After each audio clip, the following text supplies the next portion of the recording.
గురుబ్రహ్మ గురువిష్ణు గురుదేవో మహేశ్వరః గురు సాక్షాత్ పరబ్రహ్మ తస్మై శ్రీ గురవే నమః. గురువే సర్వలోకానాం విషజే భవరోగిణాం విదయే సర్వవిద్యానాం దక్షిణామూర్తయే నమః. ఓం నీలాంజనస్సమాభాసం రవిపుత్రమిమాగ్రజం ఛాయామార్తండసంభూతం తం నమామి శనేశ్వరం. ఓం ఆంజనేయాయ విద్మహే వాయుపుత్రాయ ధీమహి తన్నో హనుమాన్ ప్రచోదయాత్. నిరంజనాయ విద్మహే నిరాభాసాయ ధీమహి తన్నో శ్రీనివాస ప్రచోదయాత్. ఆదిశేషాయ నమస్తుభ్యం అనంతఫలదాయకం నమో అస్తు పద్మనాభాయ నాగానాం పతయే నమః. సర్వేభ్యో మహాజనభ్యో నమో నమః. శనివారం అంటేనే ఆరోగ్య సూత్రాలు. మరి శని ఆదివారాల్లో ఎలాంటి యోగక్షేమం చేసుకోవాలి, దానివల్ల ఎలాంటి ప్రతిఫలాలు లభిస్తాయి అనే ఒక విశేషమైన కార్యక్రమమే ఈ శనివార ఓంకార కార్యక్రమం. వీక్షకులందరికీ కూడా ఈరోజు విశేషమైన ముద్ర. నా జీవితంలో ప్రప్రథంగా సాక్షాత్ పరమేశ్వరు నుండి ఉపదేశం పొందిన ముద్ర అనే చెప్పచ్చు. నేను కాశీ క్షేత్రంలో గంగానది తీరంలో ఇదే ఒక మార్గళి మాసంలో నేను అక్కడ మొట్టమొదటిగా జపాన్కి 48 రోజులు ప్రతిరోజు కూర్చొని జపం చేస్తూ ఉండేవాడిని. అలాంటి ఒక సమయంలో ప్రతిరోజు నేను అక్కడ కూర్చొని జపం చేస్తూ ఉంటే ప్రతిరోజు శంఖ నాదం వినబడుతూ ఉండేది. అప్పుడు నేను అలాగే జపం చేస్తూ చేస్తూ చేస్తూ నాకు శంఖ ముద్ర నాకు కనబడింది, గోచరమైంది.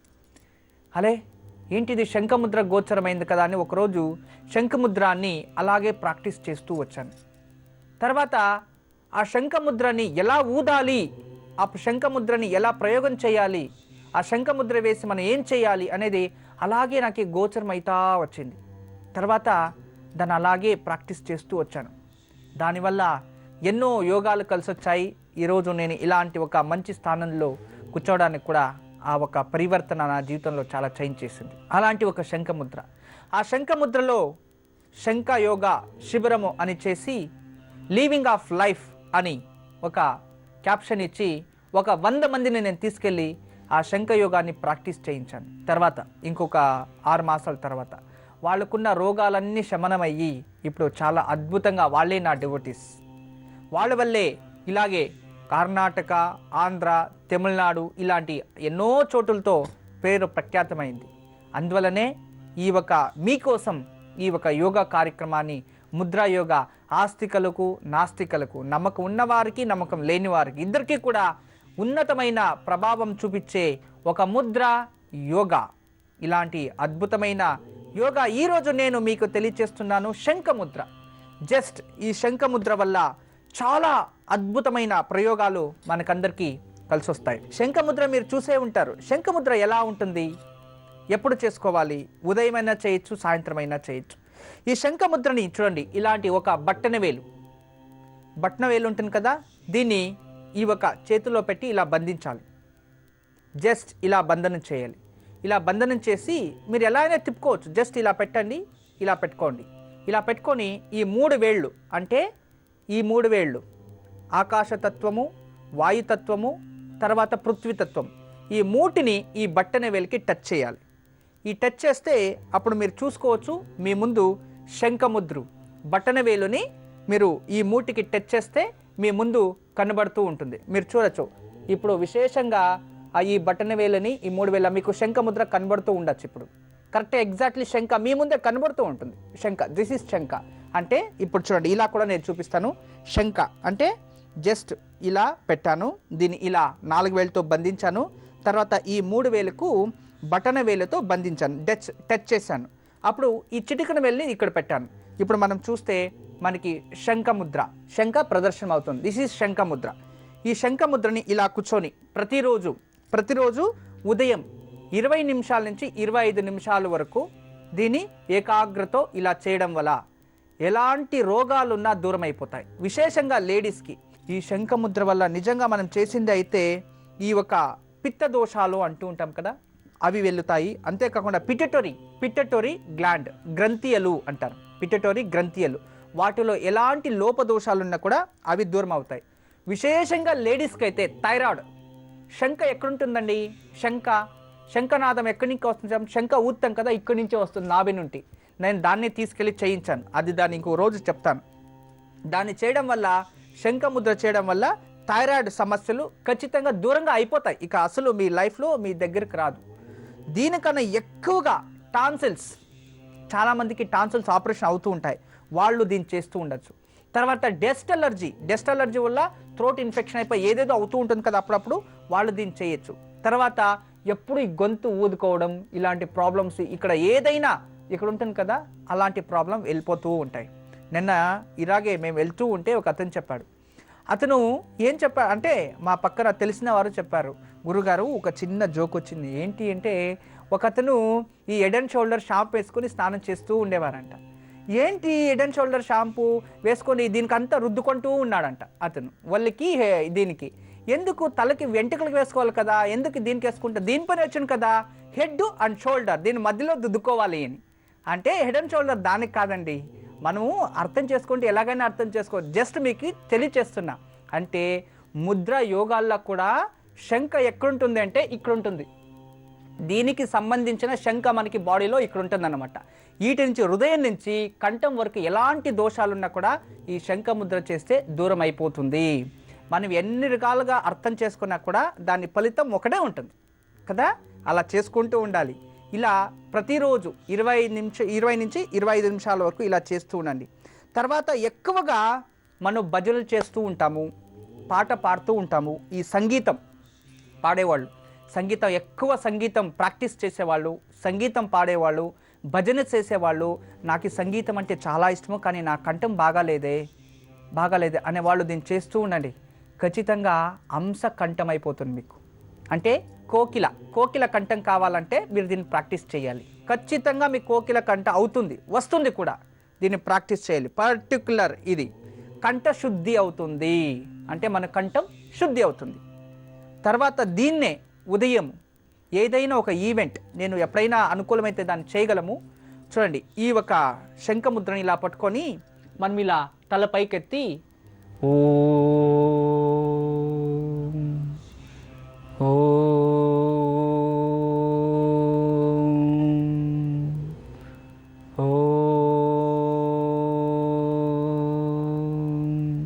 అంటే మనకి ఉసిరు ఎక్కడి నుంచి వచ్చింది చెప్పండి, శంఖ ఊద్దాం కదా, ఇలా శంఖ ఊదితే ఇక్కడి నుంచి వస్తుంది, ఈ నాభి నుంచి గాలి వస్తుంది, ఇలా వచ్చి బయటకు వస్తేనే అది శంఖ నాయిస్ వస్తుంది, లేదా రాదన్నమాట.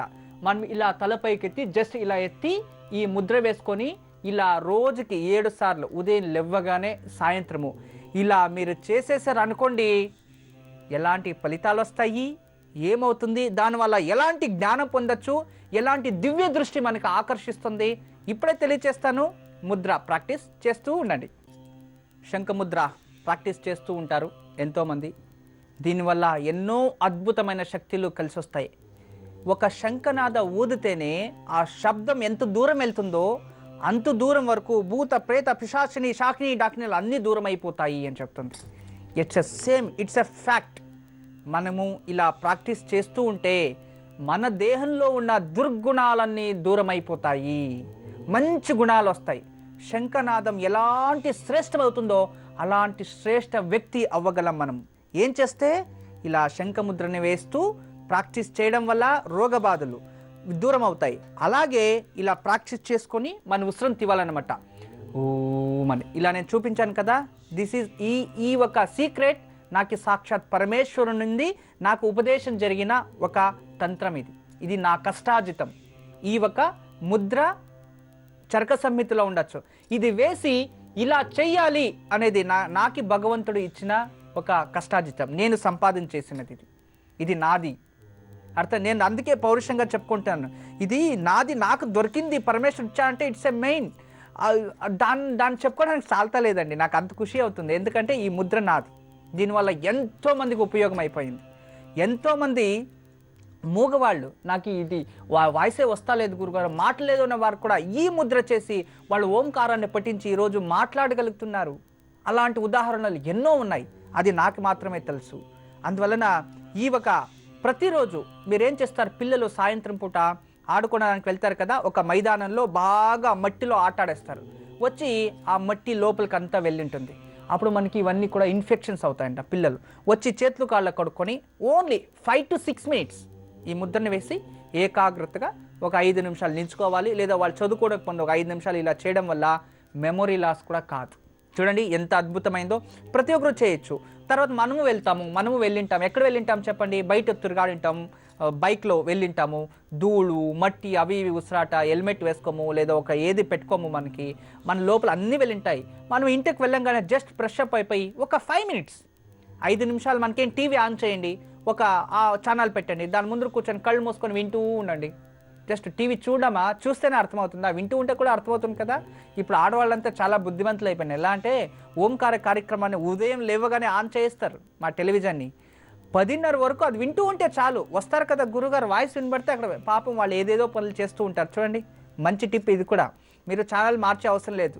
టీవీ ఉదయమే లేవగానే జీ తెలుగు ఆన్ చేసేయండి. ఆన్ చేసి పెట్టేస్తే ఎప్పుడో అప్పుడు నా వాయిస్ వచ్చినప్పుడు మీరు వచ్చి కూర్చోవచ్చు ముందర. వాచ్ నిలిచిపోయింది లేదా ఇంకొక బిజీ అలాంటి ఏం అవ్వలేదు. మీరు స్నానం చేస్తూ ఉంటే కూడా నా మాటలు వినొచ్చు. ఎదురుగానే కూర్చొని చూడాలనే పని లేదు. జస్ట్ రన్నింగ్ అవుతూ ఉంటే చాలు. అందులో భక్తి సమాచార కార్యక్రమం ఉంటుంది. అందులో విశేషమైన దేవాలయాలు చూపిస్తూ ఉంటారు, దేవస్థానాల దర్శనాలు. మనమంతూ వెళ్ళడానికి కాలేదు, చూడండి ఆ దేవస్థానం మనం చూసాం కదా, లేదు పశుపతినాథన్ దర్శించాం కదా, లేదు ముక్తినాథన్ దర్శించాం కదా, ఎంత అద్భుతం. మనం వెళ్ళడం కాదు, చూసాం కదా, చూస్తేనే మనకు చాలు. చూసిన ప్రతిఫలం వచ్చేస్తుంది. తర్వాత మంత్రాలు విన్న ఫలం మనకు వచ్చేస్తుంది. అందువలన ప్రతిరోజు మంచి మాటలు మంచి కార్యక్రమాలు చూస్తూ ఉండాలని. నాకు చాలా బాధేసేది ఏంటంటే చాలామంది ఏదేదో గబ్బు ప్రోగ్రామాలండి. అలాంటి ప్రోగ్రాములు చూడకండి దయచేసి. మీరు కావాల్సిన పిల్లలు లేనప్పుడు మీరు మీరు ఏమైనా చేసుకోండి. పిల్లల ముందు కూర్చొని ఫస్ట్ ఎలా కార్యక్రమాలు చూడాలి అనేది తెలుసుకోండి. మంచి కార్యక్రమాలు చూడండి, మంచి ఉపదేశ కార్యక్రమాలు చూడండి, దైవ కార్యక్రమాలు చూడండి, భగవంతుని మంచి సీరియల్స్ చూడండి. నేను వద్దు అని లేదు, అదే సీరియల్స్లో పట్టుకొని పొడచడము, తీవ్వడము, కోయడం ఇలాంటివి చూడుకోండి. మంచి రియాలిటీ షోస్ చూడండి, వాళ్ళకి ధైర్యం వస్తుంది.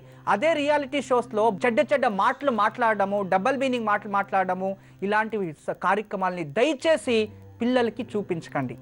మీరు చూసి ఎంజాయ్, అది మీ ఇష్టం. అందువలన దయచేసి మీ పిల్లలు మీరే చెడుపుతున్నారు. ఎస్, ఇది ట్రూ. ఎందుకంటే మీ పక్కన కూర్చొని మీరు ఆ కార్యక్రమాలు చూస్తారు, వాని మైండ్లో ఎప్పుడు అంతే. మనము పిహెచ్డీలు ఎస్ఎల్సి పాస్ చేయాలంటే 100 పుస్తకాలు ఉన్నాయండి. మనం చెడిపోవడానికి ఒక పుస్తకం కూడా రాలేదు. ఎందుకు రాలేదు? తల్లిదండ్రులే వాళ్ళని చెడుపుతున్నారు. మనమే పెద్ద పుస్తకాలు. అందుకే మనం కరెక్ట్గా ఉంటే వాళ్ళు కరెక్ట్గా ఉంటారు. ప్రతి సెకండ్ తల్లిదండ్రులని అబ్జర్వ్ చేస్తూ ఉంటారు పిల్లలు. మీరు ఎలా ఉంటారో వాళ్ళు చెడిపోవడానికి కారణం మీరే అయి ఉంటారు. అందువలన మీరు దయచేసి ఈ ముద్ర, శంఖ ముద్రని, ఇంచోపు గురుజు గారు ఏదేదో చెప్తున్నా అవన్నీ చెప్పి బాధపడకండి. నా బాధ ఏంటంటే మీరు కాస్త చేంజ్ అయితే మీ పిల్లలు మిమ్మల్ని చూసి వాళ్ళు మారవచ్చు, వాళ్ళని మనమే మార్చచ్చు, మన కుటుంబాన్ని మనమే మార్చచ్చు అనే ఒక ఆవేదన. ఫస్ట్ మనము మారాలి, ఇతరుల్ని మార్చాలి. మన ధర్మగ్రంథం అదే చెప్తుంది. ప్రతి ఒక్క ధర్మము కూడా ఫస్ట్ క్రైస్త ధర్మము, నువ్వు క్రైస్తగా మారు, తర్వాత ఇతరుల్ని క్రైస్తగా మార్చు అని చెప్తుంది. ఖురాన్ ఏం చెప్తుంది? నువ్వు ఫస్ట్ ఇస్లామిక్ తర్వాత ఇతరుల్ని ఇస్లామిక్ చెయ్యి ఉంటుంది. కానీ మన హిందూ ధర్మ గ్రంథం భగవద్గీత ఏం చెప్తుంది తెలుసా? ఫస్ట్ నువ్వు మనిషిగా మారు, తర్వాత ఇతరులుగా మనిషిగా మార్చు, నువ్వు ఏ ధర్మమైనా పర్వాలే అని చెప్తుంది మన ధర్మ గ్రంథం. అలా ఆ హిందూ ధర్మంలో మనం పుట్టి మనం ఏం చేయాలి? మనం ఫస్ట్ మానవీయత దృష్టితో చూడాలి. మనం ఫస్ట్ మనుషులు కావాలి, తర్వాత మన చుట్టుపక్కల వాళ్ళు ఆటోమేటిక్ అయిపోతారండి. అందుకే తల్లిదండ్రుల వల్లే పిల్లలు చెడిపోవడానికి కారణమని నేను అంత ఒక ఉద్రేకంతో చెప్తున్నాను. అందువల్ల దయచేసి ఏ కార్యక్రమం చూడాలి, ఏది చూడకూడదని కాస్త తెలుసుకుంటూ ఉండండి. తర్వాత గురూజీ గారు ఇలా చెప్పారని నాకు శత్రువులుగా మారకండి, మీకోసం నేను చెప్తున్నాను. అయితే ఈరోజు విశేషమైన యోగక్షేమం ఉంది. ఎందుకంటే ఈరోజు తుళవ షష్ఠి చాలా విశేషమైన రోజు. అంతేకాకుండా శతభిష నక్షత్రంలో శనివారం వచ్చింది. శతభిష నక్షత్రాధిపతి రాహుకి శనివారం శాంతులు మనం చేస్తూనే ఉంటాం. శనివారం రాహుకాలం చాలా మరీ విశేషం అని చెప్తూ ఉంటాం. కానీ రాహుకాలం అయిపోయింది కాబట్టి ఇప్పుడు మనం ఏం చేయాలి? ఈరోజు అనుకూలమైతే ఈరోజు సాయంత్రము సుబ్రహ్మణ్య స్వామి దేవాలయానికి వెళ్ళి అక్కడ వెళ్ళి నువ్వుల నూనెతో దీపం వెలిగించండి. షష్ఠి కాబట్టి కుజదోషం వెళ్ళిపోతుంది. 1 సాయంత్రం 6 నుండి 7 లోపు, దిస్ ఈజ్ గుడ్ టైం. 6 నుండి 7 లోపు సుబ్రహ్మణ్య స్వామి దేవాలయం, అది దొరకకపోతే ఇంట్లో సుబ్రహ్మణ్య స్వామి వల్లి దేవసేన సమేత సుబ్రహ్మణ్య స్వామి ఫోటో ఉంటే ఫోటో దగ్గర ఇంట్లోనే నెయ్యి దీపం వెలిగించండి. ఇంట్లో వెలిగిస్తే 2 దీపాలు వెలిగించాలి. దేవాలయంలో అయితే ఒకే దీపంలో 3 వత్తులు వేసి వెలిగించాలి. This is must and should. తర్వాత దీన్ని చేస్తూ కూడా మీరు ఇంకేం చేయాలంటే ఈరోజు రాహు దోషం సర్పదోషము, ఎందుకంటే శతభిష నక్షత్రం శనివారం వచ్చింది కాబట్టి రాహు దోషం వెళ్ళాలి, రాహు దోషం దూరం అయిపోవాలి, మాకు సర్పదోషం తగ్గాలి అనేవాళ్ళు ఈరోజు అనుకూలమైతే సాయంత్రం కావచ్చు లేక ఎప్పుడైనా సరే మీరు నవగ్రహాల ప్రదక్షిణ చేసి మినుముల దానం ఇచ్చినా కూడా రాహుదోషం వెళ్ళిపోతుంది. మినుముల దానం ఎవరు తీసుకోరు గురూజీ, తీసుకోలేరు అని అనిపించే వాళ్ళు మీకు గరక కావచ్చు, దర్భ దొరుకుతుంది. దర్భ అంటే తెలుసు కదా, గరక ఇంత పొడవు ఉంటుంది. దర్భని కాస్త ఆ గరక లేక దర్భ, సాంస్క్రిట్ వర్డ్ దర్భ అన్నమాట.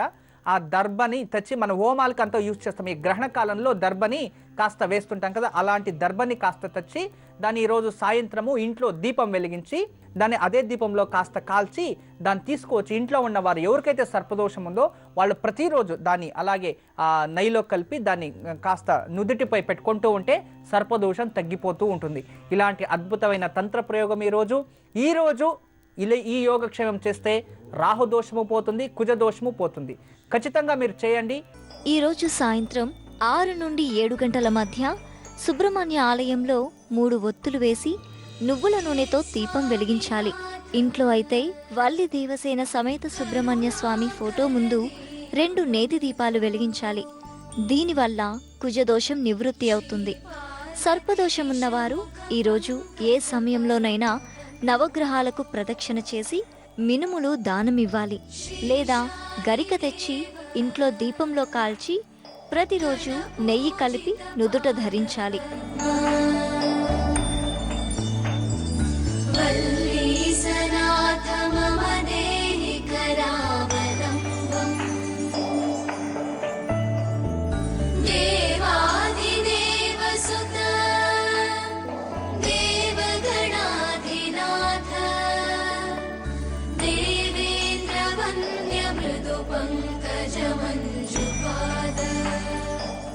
తర్వాత రేపేంటి విశేషము? రేపు ఆదివారం చాలా విశేషము. సప్తమి వేరే వచ్చింది. ఆదివార సప్తమి, రథసప్తమి సూర్యునికి చాలా దగ్గర. సూర్యుడు పితృకారకుడు. పిత్రోషక్షో అజాయతే అంటే సూర్యుడు నేత్రాలకు అధిపతి మరియు పితృదేవులకు అధిపతి. రథసప్తమి సూర్యునికి అధిపతి కాబట్టి రేపు సప్తమి రోజు మీరు సూర్యనారాయణ దేవాలయానికి వెళ్ళండి, లేదా మహావిష్ణు దేవాలయానికి వెళ్ళండి. మీకు అనుకూలమైతే విష్ణు దేవాలయంలో వెళ్ళి ఆదిత్య హృదయం ఉదయమునే చదువుకోవాలి, లేకపోతే సాయంత్రం సంధ్యాకాలంలో ఆదిత్య హృదయం. ఈ 2 చేసే కాకపోతే మీరు తర్వాత లక్ష్మీనారాయణ హృదయ స్తోత్రం. దాంపత్య జీవితంలో అన్యోన్యంగా ఉండాలంటే రేపు సాయంత్రం మీరు విష్ణు దేవాలయంలో వెళ్ళి నెయ్యి దీపం వెలిగించి ఉదయం కావచ్చు రాత్రి కావచ్చు, ఎందుకంటే ఇప్పుడు ధనుర్మాసం కదా, ఉదయం 5 గంటలకి వెళ్తే ఇంకా మంచిది, చేయండి రేపు ఉదయం. లేదంటే రేపు సాయంత్రం వెళ్ళి నెయ్యి దీపం 5 నుంచి 6 నుంచి 7 లోపల నెయ్యి దీపం వెలిగించి ఇంటికి వచ్చిన తర్వాత లక్ష్మీనారాయణ హృదయం కావచ్చు, లేదా ఆదిత్య హృదయం కావచ్చు, లేదా దేవాలయం కానీ పఠిస్తూ రండి. ఖచ్చితంగా మీకు దేవాలయంకి వెళ్ళకపోతే ఇంట్లోనే ఉంటే మహావిష్ణు ఫోటో ఉంటే ముందు వెలిగించి ఆ తర్వాత మీరు లక్ష్మీనారాయణ హృదయ స్తోత్రాలు పఠించవచ్చు. ఇలా చేసింది అయితే ఖచ్చితంగా మీకు దాంపత్యము అన్యూనత అనేది వస్తుంది. తర్వాత పితృదోషాలు తగ్గిపోతాయి, నేత్ర దోషాలు దూరం అవుతాయి. చూడండి ఎంత అద్భుతమైనది. రేపు ఉదయం విష్ణు ఆలయం సందర్శించి ఆదిత్య హృదయం పఠించాలి, లేదా రేపు సాయంత్రం 6 నుండి 7 గంటల మధ్య విష్ణు ఆలయంలో నేతి దీపం వెలిగించి లక్ష్మీనారాయణ హృదయ స్తోత్రం పఠించాలి. దేవాలయం వెళ్ళలేని వారు ఇంట్లో ఫోటో ముందు కూడా చేయవచ్చు. ఇలా చేయడం వల్ల దాంపత్యంలో అన్యోన్యత చేకూరుతుంది. ఆదిదేవ నమస్తుభ్యం ప్రసీద మమ భాస్కరా, దివాకర నమస్తుభ్యం ప్రభాకర నమోస్తుతే.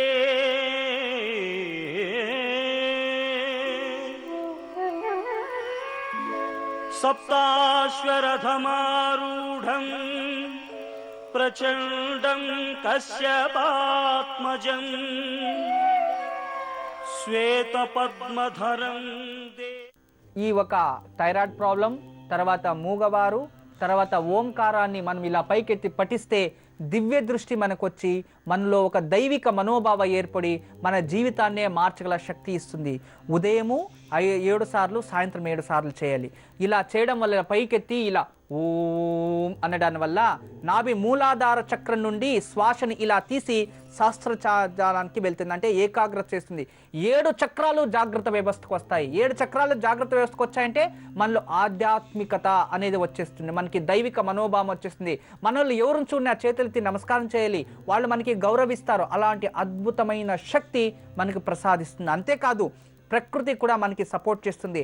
ఒక చిన్న చీమలు, పాములు, పశువులు అన్నీ కూడా మనకి ఆకర్షిస్తాయి, అవి కూడా మనకి గౌరవిస్తాయి. ఎక్కడైనా ఇలాంటి అద్భుతమైన శక్తి ప్రకృతి నుంచి మన లోపల వచ్చే శక్తి మన స్వరంతో ఓంకారాన్ని ఇలా చేయడం వల్ల శంకునాదాలు భూత ప్రేత పిశాచిని శాకిని డాకిని ఎలా దూరమైపోతాయో మనలో ఉన్న దుష్ట శక్తులన్నీ కూడా దూరమై మంచి శక్తులు మనకి ప్రసాదిస్తాయి. అలాంటి అద్భుతమైన యోగా శంఖయోగా. ఈ శంఖయోగాని మీరందరూ చేస్తూ ఉండండి. ఈ శంఖయోగా లివ్ ఫర్ లైఫ్. మనము బతకడాని కోసం జీవించడాని కోసం బతకాలి కదా. అందుకోసం అలా బతకాలి, జీవించాలంటే ఉత్తమైన ఆరోగ్యం కావాలి. అందువలనే శంఖయోగా, ఈ శంఖముద్ర ప్రాక్టీస్ చేస్తూ ఉండండి. ఖచ్చితంగా నేను మళ్ళీ తిరిగి వచ్చి ఇంకా మరోైన ముద్ర విశేషాలు తెలియచేస్తాను. అంతటి వరకు సర్వే జన సుఖినో భవంతో, లోకా సమస్త సన్మంగళాని భవంతో. బ్రహ్మోస్మి.